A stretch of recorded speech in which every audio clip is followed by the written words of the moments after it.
ఇప్పుడు ఏ double bedroom ఇండ్ల నిర్మాణ పథకంలో భాగంగా మీరు తొలగించబడ్డటువంటి ఒక 2000 గృహ లబ్ధిదారులకు ప్రాధాన్యత ఇచ్చి వారికి ఇండ్లు కేటాయింపు చేయాలి ముందుగా. కానీ వారికి ఏది ఇస్తుందో ఇండ్లు కేటాయింపు చేయడం జరగలేదు. వాళ్ళందరూ కూడా వీళ్ళు నిరాశ్రయులై ప్రభుత్వం ఏ విధమైన సహకారం లేకుండా వాళ్ళు ఇప్పుడే మీరు చూసిండ్రు, వాళ్ళు మంజూరీ పత్రాలు పట్టుకొని ఏ విధంగా తిరుగుతున్నారు. మాకు మంజూరు చేయబడ్డటువంటి యొక్క ఇండ్లన్నీ కూడా ఈ డబుల్ బెడ్రూమ్ ఇండ్ల నిర్మాణం కొరకు ఏదైతుందో తొలగింపజేసిండ్రు. మేమంతా నిరాశ్రయం అయిపోయినాం, మాకు ఏ ఆధారం లేకుంటున్నాం. మాకు వాస్తవంగా ఏదైతుందో ఈ డబుల్ బెడ్రూమ్ ఇండ్ల నిర్మాణ పథకంలోనైనా మాకు ప్రాతినిధ్యం అలాగే అవి 2000 మంది ఉన్నారు. ఇప్పుడు మళ్ళీ ఏదైతుందో ఇంకా 1611 లబ్ధిదారులు ఏదైతుందో వీళ్ళు వివిధ స్టేజెస్లో ఉన్నారు. బేస్మెంటే కానీ, లెంటలే కానీ, రూఫ్ లెవెలే కానీ, రూఫ్ వేయబడి ప్లాస్టరింగ్ కొరకు నిలిచిపోవడమే కానీ, అట్లా 1611 మంది లబ్ధిదారులు ఉన్నారే. నేను ఎమ్మెల్సీగా ఉన్నప్పుడు ఏదైతుందో మరి గౌరవ ముఖ్యమంత్రి గారి దృష్టికి ఈ అంశం తీసుకెళ్ళాను. వారు తక్షణమే స్పందించి ఈ 1611 గృహ నిర్మాణాలు పూర్తి చేయడానికి కావాల్సినటువంటి ఒక నిధుల మంజూరీ కొరకు కలెక్టర్ గారిని వారి నివేదిక కోరడం జరిగింది. గౌరవ జిల్లా కలెక్టర్, ఇదే ప్రజెంట్ కలెక్టర్ సత్యప్రసాద్ గారు, వారు ఏదైతుందో ఇదంతా రెవెన్యూ శాఖ ద్వారా వెరిఫై చేయించి ఈ 1611 ఇండ్ల నిర్మాణానికి అవసరమగు నిధులు 52 కోట్లు అవసరమవుతాయి. 52 కోట్లు మంజూరు చేయగలిగినట్టయితే ఈ 1611 అర్థాంతరంగా ఆగిపోయినటువంటి ఒక గృహ నిర్మాణాన్ని కూడా పూర్తి చేసే అవకాశం ఉందని చెప్పిన ప్రభుత్వాన్ని నివేదిక పంపించింది. ఇప్పుడు ప్రభుత్వము ఈ 1611 మధ్యలో అర్థాంతరం నిలిచిపోయినటువంటి ఒక లబ్ధిదారులు ఎవరైతే ఉన్నారో, అది లెంటర్ లెవెలే కానీ, బేస్మెంట్ లెవెలే కానీ, రూఫ్ లెవెలే కానీ, ప్లాస్టరింగ్ కొరకు ఉన్నటువంటి వారికి అందరికీ కూడా ఈ 52 కోట్లు మంజూరు చేస్తే 1611 గృహ నిర్మాణం పూర్తయ్యాయి. అంటే ఒక్కొక్క ఇంటికి యావరేజ్గా 3 to 3.5 మధ్యలోనే ఇల్లు నిర్మాణం పూర్తయిపోతుంది. ఈ పరిస్థితుల్లో ఏదైతున్నదో మరి నిన్నటి రోజు మరి మౌలిక సదుపాయాల కల్పన అన్నట్టు ఒక నెపంతో మళ్ళీ కొన్ని ఇండ్లు తొలగింపజేసారు. దాదాపుగా 50 ఇండ్లు ఏదైతుందో వివిధ స్టేజ్లో ఉన్నటువంటి వాటిని తొలగింపజేసారు. ఇంతసేపు తిరిగి గమనిస్తే మనకు విద్యాలయాలకు సంబంధించే కానీ, ఆసుపత్రికి సంబంధించే కానీ, ప్రార్థనా మందిరాలకు సంబంధించే కానీ, ఇతర మౌలిక సదుపాయాలు కల్పన దేని కొరకైనా కానీ, అంటే వాస్తవంగా మీరు డబుల్ బెడ్రూమ్ ఇండ్ల నిర్మాణ పథకాన్ని రూపొందింపజేయాలని తలంచినప్పుడే మీరు లేఅవుట్ మంజూరి పొందాలి. వితౌట్ లేఅవుటే ఈ 4000 ఇండ్ల మంజూరీ పొందకూడదు. మేము ఆనాడు ఏదైతుందో 2009లో మేము ఎప్పుడైతే 4000 ఇండిపెండెంట్ హౌసెస్ ప్రపోజ్ చేయడం జరిగిందో, ఆ లేఅవుట్లో మేము పాఠశాలలు కానీ, ఆసుపత్రి కానీ, ప్రార్థనా మందిరాలు కానీ లేఅవుట్లో పొందుపరచడం జరిగింది అన్నాడు. ఇవాళ ఏదైతుందో మీరు లేఅవుట్ అనేది రూపొందించకుండా మరి ఇష్టానుసారం నిర్మాణం చేసి ఇవాళ ఏదైతుందో మరి నిరుపేద వర్గాలకు చెందినటువంటి ఒక మధ్యలో నిలిచిపోయినటువంటి ఒక ఈ బేస్మెంట్లే కానీ, లెంటలే కానీ, రూఫ్ లెవెల్ ఉన్నటువంటి ఇండ్లను తొలగించడం దురదృష్టకరం. మేము తీవ్రంగా ఖండిస్తున్నాం. వాళ్ళకందరికీ కూడా ఏదైతుందో తక్షణమే నీళ్లు మంజూరు చేయడంతో పాటుగా మీరు కావలసిన మౌలిక సదుపాయాల కల్పనకు మీ ఇప్పుడు చూసే ఎఫ్ బ్లాక్ ఏదైతుందో ఎదురుగా 10 acres ఒకటే బ్లాక్ దొరుకుతుంది. ఇప్పుడు మీరు కూడా గమనించి చెప్పంటున్నా, ఇప్పుడు ఆ ఫారెస్ట్కు దిగువ వైపు ఏదైతున్నదో ఎఫ్ బ్లాక్ ఉన్న ఆ ఫారెస్ట్ దిగువ వైపు ఏదైతుందో దాదాపు 10 ఎకరాలు మీకు ఒకటే బ్లాక్ లభిస్తుంది. అట్లయితుందో వివిధ ప్రాంతాలలో ఒకడ 2 ఎకరాలు, ఒకడ 3 ఎకరాలు, ఒకడ 1 ఎకరం, ఈ విధంగా వివిధ ప్రాంతాల్లో ఇంకో 10 ఎకరాలు లభించే అవకాశం ఉన్నది. మీకు మౌలిక సదుపాయాల కల్పన కొరకు ఏదైతే ఏ విధమైనటువంటి ఒక ఇబ్బంది లేకుండా స్థలం పొందగలిగే అవకాశం ఉంది. అది పరిశీలించకుండా వీళ్ళ కనబడి ఇళ్లను తొలగించడమే ఏకైక మార్గంగా భావించి ఇలా ఏకపక్షంగా వాళ్ళ ముందస్తు సమాచారం లేకుండా వీళ్ళ మనది ఇంద్రమ్మ రాజ్యంగా భావిస్తామే. వీళ్ళ గతంలో ఏదైతుందో మరి ఆనాడు బీఆర్ఎస్ ప్రభుత్వం ఈ ఆలోచనతో మరి పాలన కొనసాగించినా కానీ వాళ్ళ రేవంత్ రెడ్డి గారి యొక్క ఆలోచన రాష్ట్రంలో ఇంద్రమ్మ రాజ్యాన్ని పునఃస్థాపించడమే ఏకైక లక్ష్యంగా, అంటే నిరుపేద వర్గాలకు సంక్షేమ కార్యక్రమాలు అందింప చేయడమే ఈ ప్రభుత్వ లక్ష్యంగా ప్రజాపాలన కొనసాగిస్తుందని చెప్పండి. లో భాగంగా మంజూరు చేయబడ్డటువంటి ఒక ఇండ్లను అర్థాంతరం నిలిపివేయడే పొరపాటు అంటే వాటిని పూర్తి చేయడానికి చర్యలు చేపట్టాలి. ఆ విధమైన చర్యలకు ఉపకరించకుండా ప్రయత్నం చేయకుండా వాటి తొలగింపు పాల్పడము ఇది ఇది ఇది అసలు ఈ క్షమించరాని ఒక విధంగా ఏదైతుందో బాధ్యత రాహిత్యంగా భావించాల్సి వస్తుందని చెప్పండి.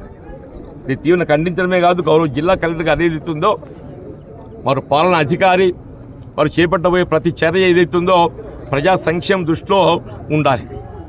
అలా 1611 ఏదైతే గృహ నిర్మాణం సంబంధించినటువంటి ఒక లబ్ధాలు ఉన్నారో ఆ నిర్మాణం పూర్తి కావడానికి వీళ్ళ ప్రభుత్వం దాని పరిశీలనలో ఉన్నది. ఇదే కలెక్టర్ గారు ఏదైతుందో 1611 ఇండ్ల నిర్మాణం కలిసి నిధుల మంజూరీ కొరకు ప్రభుత్వం నివేదించిండు. ఇవాళ అక్కడికి వెళ్ళి ఏదైతుందో నిధుల మంజూరీ కొరకు మనం వేచి చూస్తుండగా నువ్వు తొలగించి వేయడం ఏదైతుందో ఇది దురదృష్టకరం అని చెప్పంటారు. వీళ్ళు ఇప్పుడు గత 2000 ఇండ్ల ఏవైతే అర్ధాంతరం తొలగించి డబుల్ బెడ్రూమ్ ఇల్లు నిర్మాణం చేసిందో ఆ 2000 మందిని మీరు స్క్రూటినీ చేయండి. ముందుగా ఆ లిస్ట్ ఉంది మీ దగ్గర. తొలగింపజేయబడ్డటువంటి ఒక 2000 ఇండ్ల లబ్ధిదారులను మీరు వెరిఫై చేసి వారికి అందరికీ ఇప్పుడు ఏమైపోయిందని అంటే మీరు ఆన్లైన్లో కొట్టేవరకల్లా వాళ్ళ గతంలో ఇండ్లు మంజూరు వచ్చింది కాబట్టి ఈజ్ ఆల్రెడీ బెనిఫిటెడ్ అని చెప్పి అందులో కనపడుతుంది. కానీ గ్రౌండ్లో ఏదైతే ఉందో వాళ్ళు మంజూరు చేయబడ్డ ఒక ఇల్లు తొలగించబడ్డాయి. ఈ ఆన్లైన్ సిస్టంలో ఉండేటువంటి ఒక సమస్య ఏంటంటే వాళ్ళు గతంలో మంజూరు చేయబడ్డట్టు ఒక మాట సత్యం, కానీ గతంలో మంజూరు చేయబడ్డ ఇండ్లు ఏదైతుందో డబుల్ బెడ్రూమ్ ఇండ్ల నెపంతో తొలగించింది. అంటే వాళ్ళకి ఇవాళ లేవు. వాళ్ళందరూ ఏదైతుందో ఇలా రోడ్డు పడిపోయినారు. ఆ 2000 ఇండ్లను ఏదైతుందో ప్రాక్టికల్గా మీరు వెరిఫై చేసి ఆ 2000 లబ్ధిదారులకు ఇప్పుడు ఇంకా డబుల్ బెడ్రూమ్ ఇండ్లు మంజూరు చేయడానికి అవకాశం ఉన్నాయి, ఖాళీలు ఉన్నాయి. ఈ ఖాళీలు ఉన్నటువంటి డబుల్ బెడ్రూమ్ ఇళ్లలో వాళ్ళ గతంలో 2000 ఇండ్లను లబ్ధిదారు ఎవరైతే తొలగింపజేసినా వాళ్ళకు ప్రాధాన్యత ఇచ్చి వాళ్ళకు కల్పించారు. ఇవాళ ఈ 1611 ఏదైతుందో మీరు తొలగింపు అనేది అట్టు ఒక చర్య లేకుండా, కూల్చివేత చర్య లేకుండా మౌలిక సదుపాయాల కల్పన అనేది ప్రధానం. తప్పకుండా మౌలిక సదుపాయాలు కల్పించాలి. మౌలిక సదుపాయాల కల్పనకు సంబంధించి ఏదైతుందో మీరు ముందు ఖాళీగా ఉన్నటువంటి స్థలాలను ఐడెంటిఫై చేయండి. ఖాళీలు ఉన్న స్థలాలను ఐడెంటిఫై చేసి దాన్ని మనం వినియోగించుకుంటూ ఇంకేమైనా కొరత ఏర్పడ్డట్టయితే తదుపరి ఆలోచన చేయాలి. అట్లాగనే నువ్వు ఏది లేకుండా ఇవాళ ఇందిరమ్మ గృహ లబ్ధిదారులను రోడ్డును వేయటం అనేది మరి ఇది తీవ్రంగా ఖండిస్తామని చెప్పంటూ మీరు కూడా గమనించారు. ఫర్ లాస్ట్ 2 hours మొత్తం కూడా ఇది క్షేత్రస్థాయిలో పరిశీలన లోపల మీరు కూడా పాల్గొన్నారు. దయచేసి వాస్తవాలను గ్రహించి గత 2000 ఇండ్లు తొలగింపు గురైనటువంటి వారికి డబుల్ బెడ్రూమ్ ఇండ్లలో వాళ్ళ గృహ నిర్మాణ కార్యం మంజూరు చేయడం ఒక అంశం. ఈ 1611 ఎవరైతే ఇప్పుడు still they are on the ground వారికి ఏదైతున్నదో మరి ఇండ్లు మంజూరు చేయడానికి కొరకు మరి ప్రభుత్వం గౌరవ ముఖ్యమంత్రి గారు ఏదైతే చొరవ చూపెట్టి దానికి ఆ 52 కోట్లు మంజూరు చేసి ఈ 1611 ఎవరైతే వాళ్ళ గృహ నిర్మాణం పూర్తి చేసుకునే అవకాశం ఉందో వారికి ఆ నిధులు మంజూరు చేసి పూర్తి చేయడానికి సహకరించాలనేటువంటి యొక్క విజ్ఞప్తిని ఈ జగిత్యాల పట్టణ మున్సిపల్ పక్షాన్ని ఏదైతుందో వీళ్ళ కాంగ్రెస్ పార్టీ ఆధ్వర్యం లోపల ఏదైతుందో మరి వాళ్ళు ఎంత పరిశీలించిన పట్టణ కాంగ్రెస్ కానీ యువజన కాంగ్రెస్ కానీ వీళ్ళ గతంలో ఈ ప్రాంతంలో కౌన్సిలర్గా ప్రాతినిధ్యం వహించినటువంటి వాళ్ళే కానీ అందరూ కూడా ఏదైతుందో మరి అనునిత్యం మరి ప్రజలతో లబ్ధాలతో సంబంధం ఉన్నటువంటి వారు కాబట్టి దీనికి అనుగుణంగా చర్యలు చేపట్టాలని చెప్పని గౌరవ ముఖ్యమంత్రి గారికి నేను విజ్ఞప్తి చేస్తాను. జై కాంగ్రెస్ కూడా తెలిపిన ఆ విషయం మీరు చూసుంటారు. మరి 20 కోట్ల రూపాయలు వచ్చిన తర్వాత వాటిని ఉపయోగించుకోవాలంటే ఇప్పుడు స్కూల్ పెట్టాలి, దవాఖాన పెట్టాలి, బస్ స్టాండ్ కావాలి, రోడ్లు కావాలి అని చెప్పి అదంతా కూడా సర్వే చేయించి దాదాపు 200 ఎకరాలు ఇప్పుడు 2008లో కాంగ్రెస్ ప్రభుత్వం ఉన్నప్పుడు కొంత సేకరించింది ఉంది, కొంత ప్రభుత్వం ఉన్నది. ఇక దాని గురించి పోదలుచుకోలేదు. 18 ఏళ్ళు అప్పటి నుంచి కూడా ఎంతోమంది నాయకులు ఉన్నారు. మరి వారు ఉండగా కూడా పూర్తి కాలేదు. ఇప్పుడు అక్కడ మౌలిక వసతులు అంటే రోడ్లు, డ్రైన్లు, ఇంకా దవాఖానా, బడి, బస్ స్టాండు, ఒక పట్టణంకి ఎన్ని అవసరం ఉంటే అవన్నీ కూడా చేయాలి. శ్మశాన వాటికలు కావచ్చు, గుడి కావచ్చు, కమ్యూనిటీ హాల్ కావచ్చు, కళ్యాణ మండపం కావచ్చు, షాదిఖానా కావచ్చు, చర్చ్ కావచ్చు, ఇవన్నీ కూడా చేయాలి అనే ఆలోచనతోటి అధికారులతోటి నేను చర్చలు జరిపిన విషయం మీ మీడియా ద్వారా కూడా పేపర్లలో వచ్చింది. దాంట్లో కొంత ఏరియా సాఫ్ చేసేటప్పుడు 17 ఏళ్ళకెళ్ళి అక్కడికి ఎన్నడూ పోని వాళ్ళు, 17 ఏళ్ళ కింద 18 ఏళ్ళ కింద బేస్మెంట్లు కట్టుకునే వాళ్ళు, నిన్న నాయి పోయినాయి కొందరు పోయినాయి నాకు ఒకరిద్దరు వస్తే వెంటనే అధికారులకు చెప్పి ఆపేసి బేస్మెంట్లు ఫస్ట్ పోనీయకండి, శుభ్రం చేసేసి తర్వాత అవి ఎవరయో గుర్తించి రూల్స్ ప్రకారం వాళ్ళకి ఇచ్చి అప్పుడు చేద్దాము. వాస్తవానికి 2 నెలల్లో కట్టుకోకపోతే అది ఇందిరా మిల్లు రద్దు అనే కాయిదా ఉంది. 2 నెలలు కట్టుకోవాలి, ఎంత కట్టుకోవాలని లేదు కానీ 2 నెలలు కట్టుకోవాలని.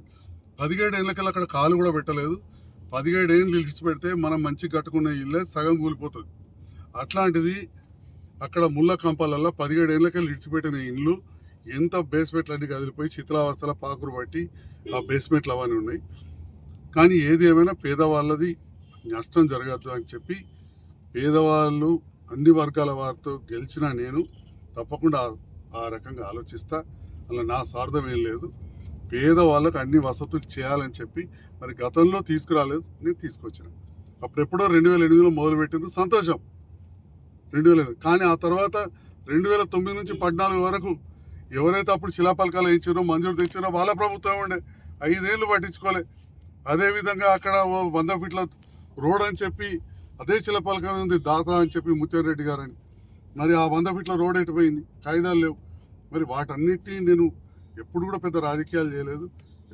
కానీ ఈరోజు అలాంటి కార్యక్రమాలు ఆపడానికి కొంతమంది ప్రయత్నిస్తున్నట్టు నాకు తెలిసి నేను పాత్రికేయ మిత్రుల ద్వారా ప్రజలకు తెలియజేస్తున్నా. జగిత్యాల ప్రజలకు కావచ్చు, పేద వర్గాలు కావచ్చు, మా పాత్రికేయ మిత్రులకు ఇది పేద ప్రజల కోసం తీసుకున్న నిర్ణయం.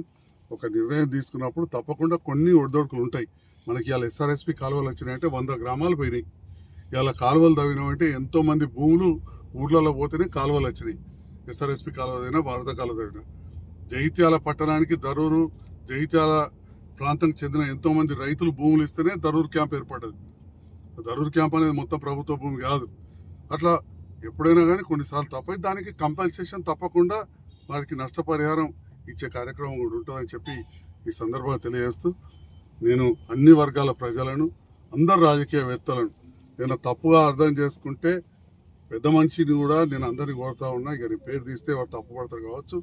మాజీ మంత్రి వర్యులు జగిత్యాల నుంచి ప్రాతినిధ్యం ఉన్నారు, ఒక్కరు కాకపోతే 4 ఉన్నారు జగిత్యాల నుంచి మంత్రివర్గంలో ప్రాతినిధ్యం వహించి ఇప్పటికీ రాజకీయాలు ఉన్నవారు ఉన్నారు.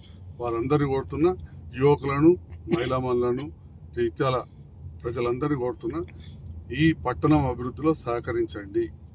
గతంలో కూడా మాస్టర్ ప్లాన్ అప్పుడు చిన్న చిన్న పొరపాట్ల అధికారులు చేస్తే అట్లనే రద్దు చేస్తే ఇవాళ బైపాస్ రోడ్డు ఇప్పుడు 100 ఫీట్లు తీసుకొచ్చింది, రద్దు అయిపోయింది. బైపాస్ రోడ్డు మీద ఇప్పుడు సెంటర్కి వెళ్ళి 25-30 ఫీట్ల మీదనే బిల్డింగ్లు కట్టేస్తున్నారు, పర్మిషన్లు తీసుకుంటున్నారు.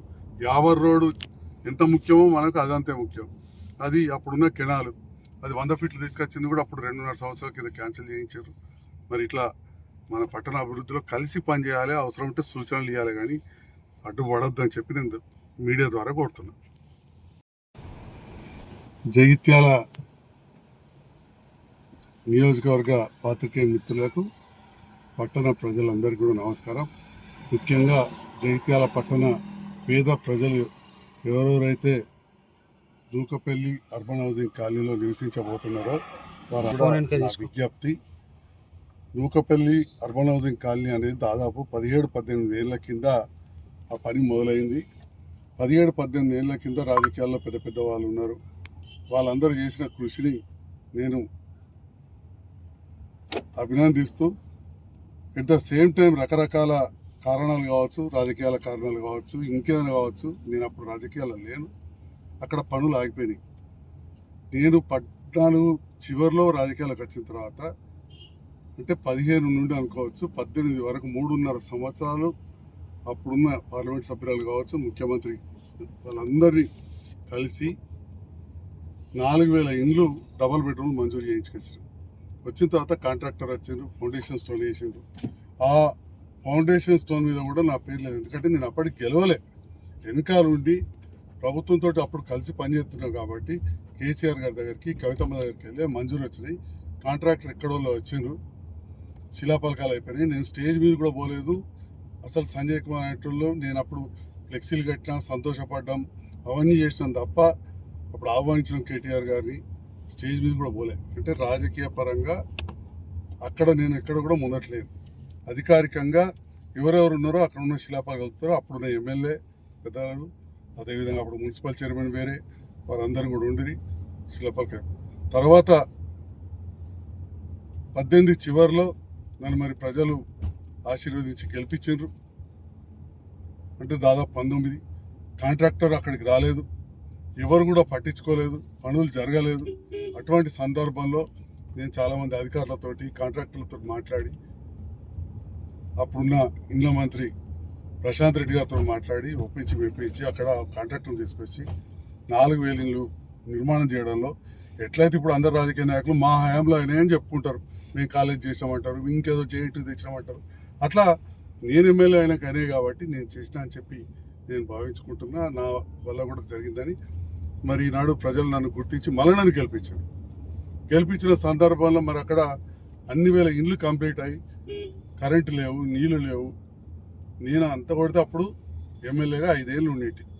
అప్పుడప్పుడు కొందరు 10 ఏళ్ళు రాజ్యం వెళ్ళి అంటారు. రాజ్యం వెళ్ళి కాదు, ఓడిపోయి ఉన్నా చేతులు కట్టుకొని నిలబడుతుంటే ఎప్పుడో 1-2 సార్లు స్టేజ్ మీదకి అధికారులతో అక్కడ నాయకులతో మాట్లాడడానికి వెళ్తే పక్కన కూర్చొని 5 నిమిషాలు మాట్లాడేది తప్ప స్టేజీల మీద అధికారికంగా నేను స్పీచ్లు కూడా ఇవ్వలేదు. కాబట్టి నేను ఉన్నది 5 ఏళ్ళల్లో 2 సంవత్సరాలు కరోనా, 5 ఏళ్లలో 2 సంవత్సరాలు కరోనా. అటువంటి సందర్భంలో పూర్తయినాయి. మౌలిక వసతులు లేకుండా, అంటే వాటికి నీళ్లు లేవు, కరెంటు లేదు, ఓ సెప్టిక్ ట్యాంక్ లేదు, పైకాలకు సగపోతే బయటకు పోయేందుకు. అవన్నీ కూడా కొత్త ప్రభుత్వం వచ్చిన తర్వాత ముఖ్యమంత్రి రేవంత్ రెడ్డి గారిని కలిసి అంతకుముందు చేసిన కాంట్రాక్టర్కు కొన్ని నిధులు వచ్చేటివి ఉంటే అవి కూడా రిలీజ్ చేయమని కోరి ఉన్న విషయం చెప్తాను. ఎందుకంటే పనిచేసినప్పుడు మనం తప్పకుండా కాంట్రాక్ట్ రాసిస్తాడు, లేకపోతే ఎవరు రారు. చేసి ఆ నిధులు కూడా ఈ ప్రభుత్వం వచ్చిన తర్వాత మంజూరు చేయించుకొని మొన్న 34 కోట్ల రూపాయలు తీసుకొచ్చి సరస్వతి టెంపుల్ మీద 14 లక్షల లీటర్ల ట్యాంకు కట్టినాం. అదేవిధంగా ఇంటింటికి సెప్టిక్ ట్యాంకులు కట్టినాం, కరెంట్ ఇచ్చినాం. ఇవన్నీ కూడా జరిగిన తర్వాత ముఖ్యమంత్రి గారిని వెళ్ళి కలిసినాను. మళ్ళీ సార్, జగిత్యాల పట్టణంలో అది అన్నిటికంటే పెద్దది, మన తెలంగాణలోనే అన్నిళ్ళు ఎక్కడ కట్టలేదు డబుల్ బెడ్రూమ్లు.